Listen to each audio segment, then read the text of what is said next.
Army presents The Big Picture, an official report produced for the armed forces and the American people.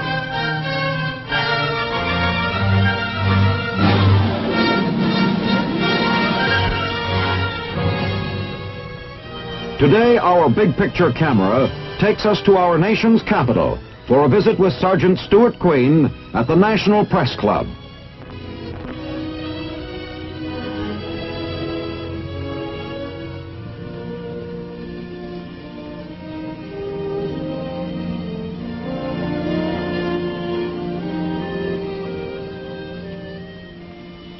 Few things in American life have a longer tradition of service to the people than our newspapers.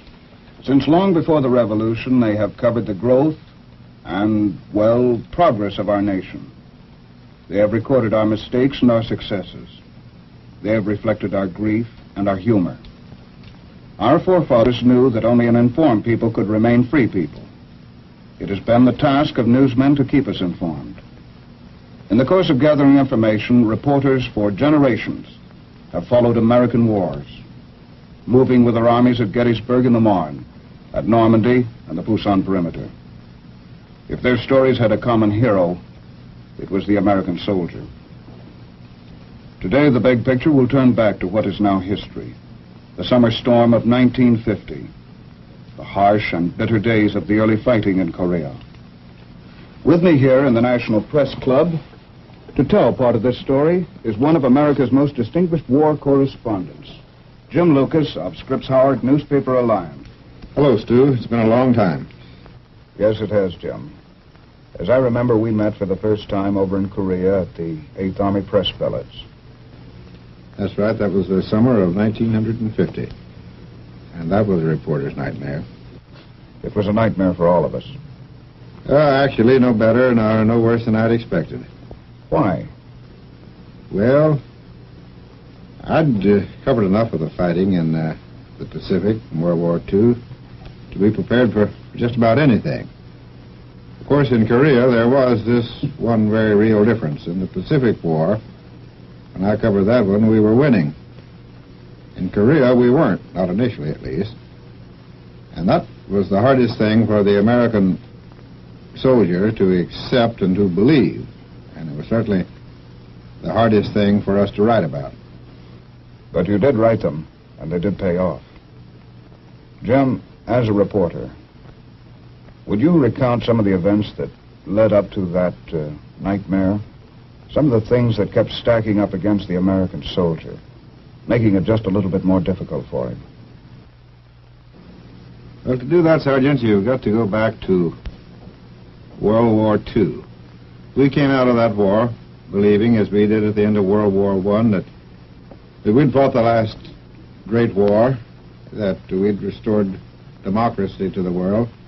And then suddenly, to our consternation, we discovered that the Russians, who had been our wartime allies, were not our post-war friends. In Eastern Europe, country after country fell behind the Iron Curtain. Free Czechoslovakia was overthrown. China fell to the communists. In Indochina, they started a hot war with considerable success.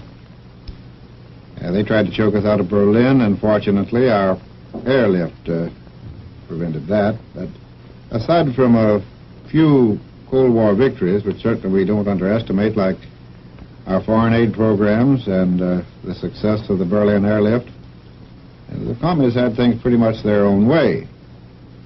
Remember, they started this Cold War, and they were winning it, and they had no reason to believe that they couldn't start a hot war and carry that off, too. Looked like a pushover, huh? Yeah, it did. The North Koreans had a full field army with tanks and heavy equipment, and the poor South Korean rocks, they were a little more than a constabulary force. Just what did they expect? A 10-day victory, Sergeant, and if we hadn't done what we did when we did it, if we hadn't intervened even though we weren't prepared for intervention, that is precisely what they would have had. But they didn't count on the United Nations, and they didn't count on the presence and the tenacity of the American soldier. And remember, these young men that we sent in there in the summer of '50 were pretty green. They had had less than a year's training, most of them. Very few of them were World War II veterans. And we've got to face this. They'd had it pretty soft on garrison duty in Japan. Jim, through the eyes of the combat cameramen who were there with you, we're going to go back and re-examine some of the events that took place following the communist crossing of the 38th parallel. You knew this war. You wrote about it. You were there.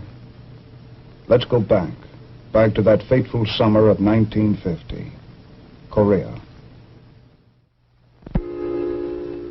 Korea, a crowded little finger of land extending out of Asia's mainland, pointing significantly toward Japan and the Pacific beyond.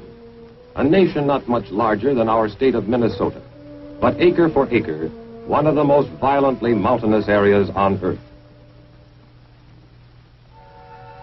Today, the capital city, Seoul, is largely restored, rising from the rubble of almost total destruction to become at least somewhat like her old self. The Capitol building wears a new dome, but nothing short of complete rebuilding will ever erase the battle scars in these walls. As Koreans today know it, the peace is an uneasy armistice in a divided nation. But with the dogged stoicism of a culture 4,000 years old, they go about the business of living, knowing as they do that for the living, there is no other course. In the markets, the scrap pile school of architecture prevails, but business is as colorful, noisy, and aromatic as it ever was. North of Seoul, the mountains rise in sharp volcanic disorder. Green foliage has returned to slopes once blasted bare by TNT and napalm, but at the summits, eyes still keep watch to the north. Along the demilitarized zone, or DMZ, entrenched forces face one another across no man's land. Here, the armistice decreed, the armies would pull back from one another, forming a buffer zone among the mountains. Once again, Korea, the ancient mountain kingdom of Chosen, is in fact the land of the morning calm. But no one forgets June 25th, 1950. It was still dark, 4 o'clock on a Sunday morning.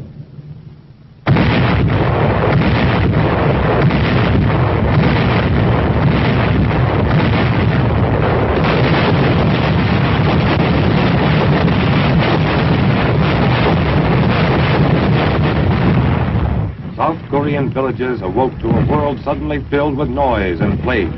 The communists, made bold by months of small-scale raiding across the 38th parallel, had finally launched their undeclared, all-out war of conquest. Half a world away in Washington, President Truman took immediate action, saying, "In these circumstances, I have ordered United States Air and Sea Forces to give the Korean government troops cover and support." Next day, at the United Nations in New York, United States Representative Warren Austin made our position clear beyond doubting. The armed invasion of the Republic of Korea continues. The Republic of Korea has appealed to the United Nations for protection. I am proud to report that the United States is prepared to furnish assistance to the Republic of Korea. Spearheaded by tanks, the Red Forces had moved swiftly. In 2 days, they were attacking the capital city itself.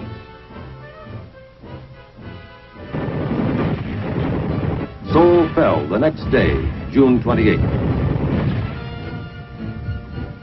By June 30th, the communists had crossed the Han River south of Seoul and fought through the rail city of Yongdong-po. With their heavy Russian-made tanks, they thrust aside South Korean resistance, racing down the corridor which led through Anyang toward Suwon. Here the helpless and homeless gathered, only to be told they must flee still farther southward. Everywhere they saw their outnumbered countrymen rushing north to join the battle. Less than a dozen combat planes were available, several of them piloted by Americans.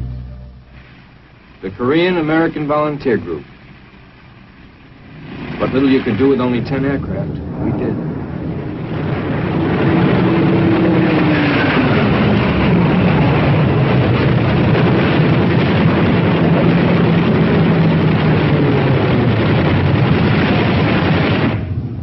Even as the Red Armor swept toward Suwon, advance elements of the 24th Infantry Division were being airlifted to Korea from Japan.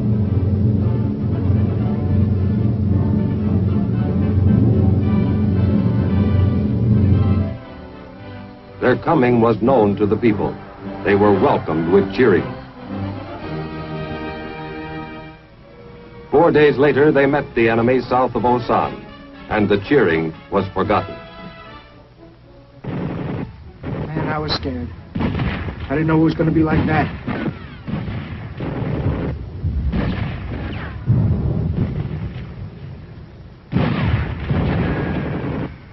The enemy was a lot stronger and better trained than we'd heard. Some guys thought we'd have it easy. It didn't work out that way. Retreat. The few heavier weapons covered each withdrawal as best they could. Where they had divisions, we had companies. Pull back, fight, pull back again. 4 days and nights, nobody slept. We started with a good many green troops. Now anybody could still pack his gear, he was a veteran.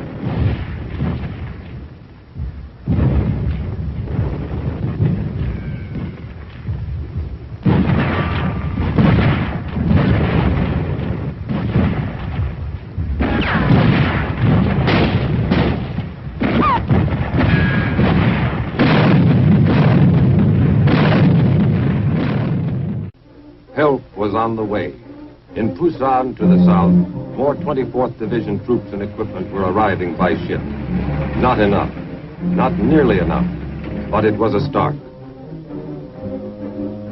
Generals Walton H. Walker and William Dean had a tough assignment. Undertake the work of several divisions with elements of only one.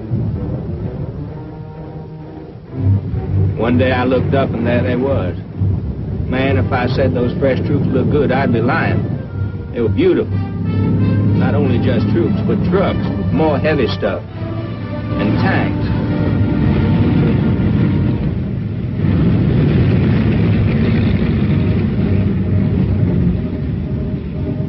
We met our first Red Armor 25 miles north of Daejeon.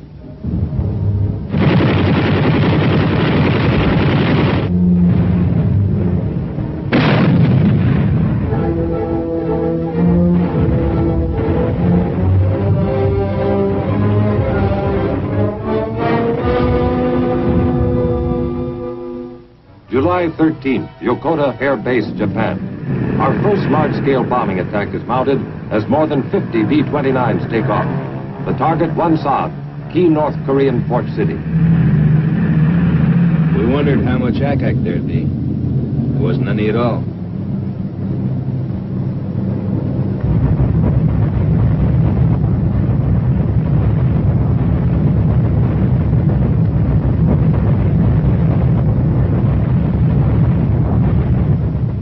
Going to be a little slow around Wonsan tomorrow. As the communists moved south toward Daejeon, we pulled back across the Kum River. This natural barrier offered another chance to buy time from the enemy. We took advantage of it.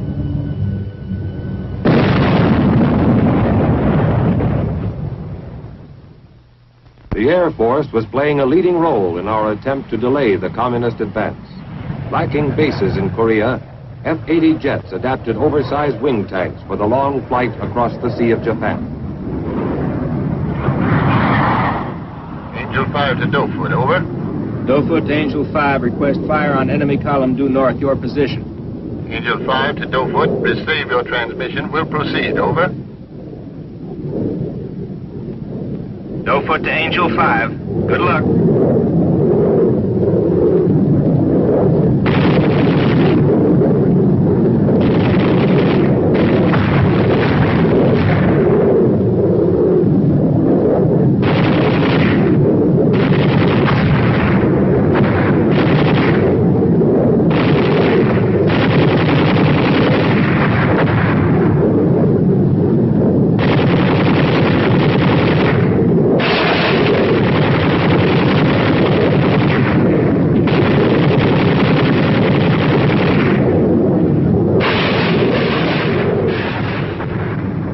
July 18th, the Sea of Japan.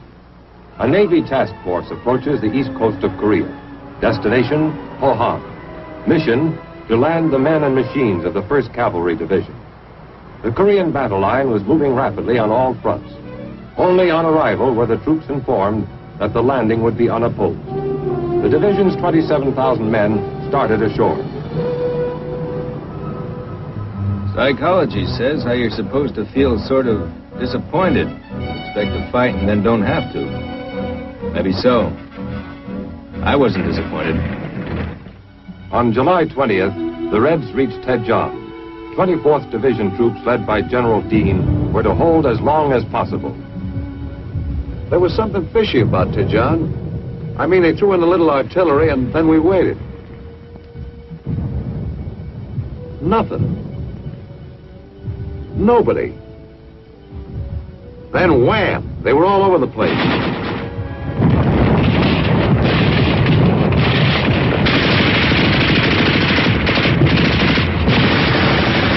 We found out we were surrounded. It was a case of move out fast or stay put for good. As it was, we were going to have to make a run down a corridor of fire a mile long, which we did.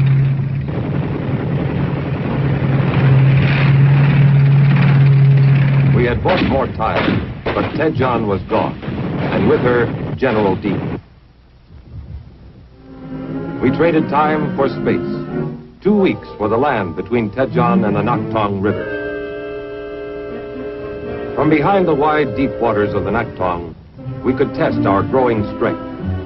We cut the bridges and poured our fire on the opposite banks.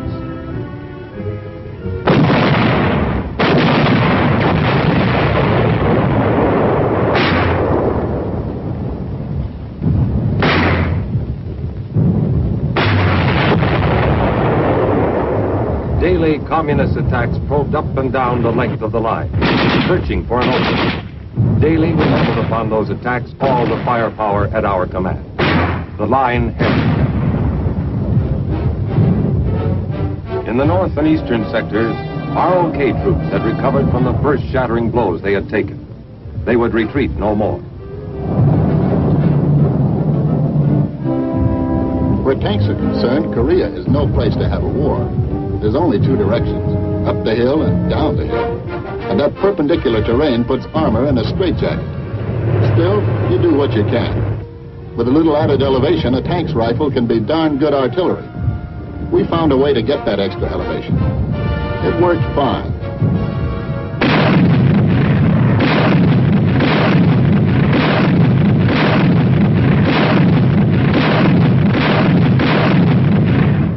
Early in August, General William Keane received orders to carry out our first large-scale offensive action. The enemy was trying to punch through in the south and capture Pusan. Task Force Keane, composed of General Keane's 25th Division, the 5th RCT, and the 1st Provisional Marine Brigade, was to repel this attack.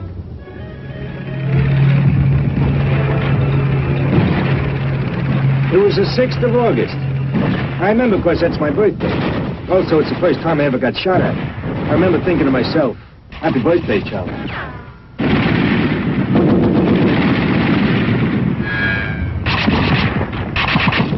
The word came down.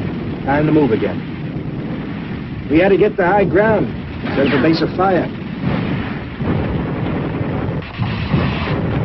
The armor took charge of the low ground.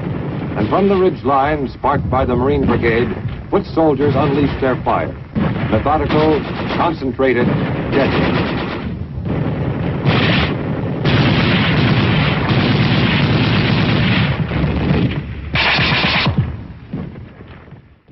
The Marines, equipped with a heavy bazooka, found it highly effective against Russian-made armor.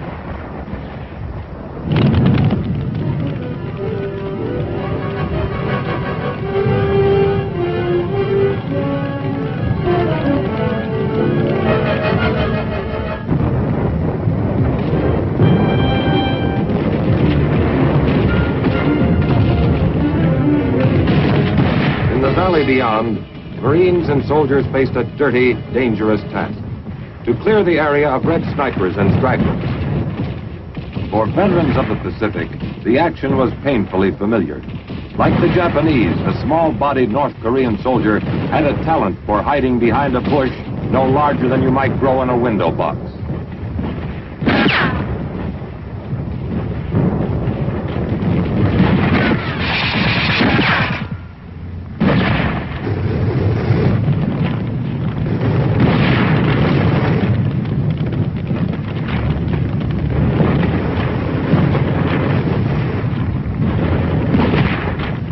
Task Force Keene took its quota of prisoners.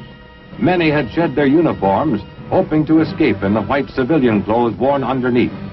At close quarters, the enemy lost his fearsomeness. Usually he was very young. Always he was glad to be out of the fighting. Task Force Keene had earned a brief moment in which to catch its breath.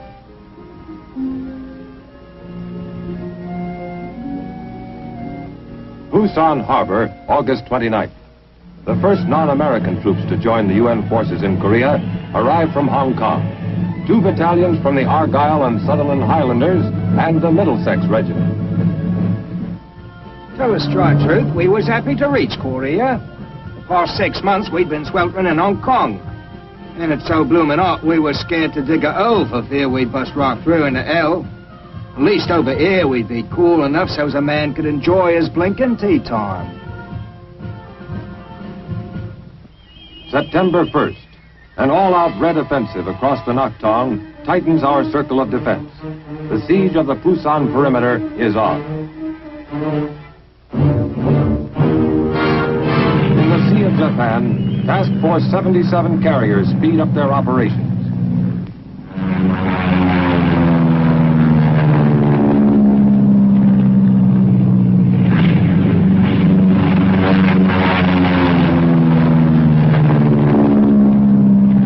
It was my job to send them out.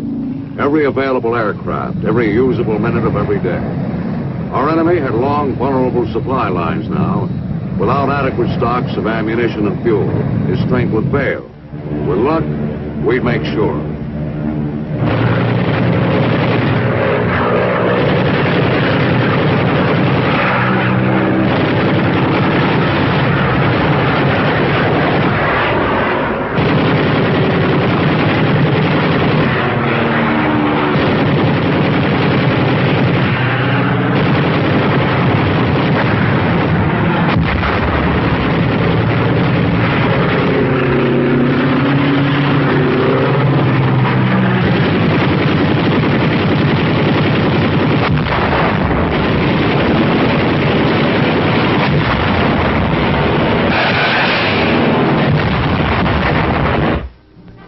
Perimeter held, and within its circle at Pusan, our strength was mounting daily, even as the Red Armies were dissipating their own. Food, ammunition, supplies, all the tools of war were being stockpiled. Our days on the defensive were nearing an end. And they did come to an end, too, a few weeks later with our landings at Incheon. And with those landings, we all felt a lot better in Korea. Before our men broke out of the Pusan perimeter, they'd learned plenty. And they were getting the support and the logistics that they needed to fight. Looking back, Jim, what do you consider our biggest lesson? Oh, Stu, there were many lessons, and it would be difficult even now to single out any one and say that this is the greatest lesson. But if I had to pick one, I would say that it was the realization that we could never let that happen to us again, that we could never be caught with our guard down. Take Lebanon, for example. When President Eisenhower ordered the intervention in Lebanon, we were able to send well-trained, well-equipped troops in sufficient numbers. They arrived in Lebanon before any trouble started. And arriving before the trouble started, they were able to prevent its happening. Whereas in Korea, as we've just seen, we sent troops who were ill-trained, ill-equipped, and outmanned. And he was forced to fight well-trained, well-armed communist soldiers. On their terms. The lesson, I think, is obvious. If we're able to deal with these brush fire wars before they start, then there is considerably less chance of their starting in the first place. Lebanon could have been another Korea. And much worse, because Korea was an isolated little peninsula, and we were able to contain the war within the confines of that peninsula. Whereas Lebanon, if it had ever gotten out of hand, if the fighting had actually started, might have spread throughout the whole of the Near East. Jim, I know you've marched and driven with just about every Army unit, both at home and overseas. But has the individual soldier changed any since Korea? Well, Stu, he's still our secret weapon. I suppose there have been superficial changes. The weapons and the equipment that he handles and fires would have amazed and baffled his older brother who fought in Korea. He's certainly the best trained soldier we've ever had in our history. I understand his organization is more flexible and efficient and could be adapted to atomic warfare if we ever have to fight that kind of a war. There are many things that have changed, but there are many things that haven't. And these are the important things, I think. He's still the guy who must bear the burden of combat on his back. It's still the individual combat soldier who goes in and takes the ground for these missile sites and the more exotic weapons systems, to use a good Pentagon term, that we employ in 20th century warfare. He may be dropped from an airplane, he may use a snazzier rifle, he may use a bigger bazooka and wear warmer clothing, but his reason for fighting hasn't changed, and that's what still makes him the greatest soldier in the world. Jim Lucas, thanks for joining us and sharing some of your observations with the Big Picture audience. We've been privileged to have as our guest Mr. Jim Lucas, member of the Washington Press Corps and correspondent whose coverage of the Korean War will long be remembered as a chronicle of the nation's fighting man. Now this is Sergeant Stuart Queen, your host for The Big Picture. The Big Picture is an official report for the armed forces and the American people. Produced by the Army Pictorial Center. Presented by the Department of the Army in cooperation with this station.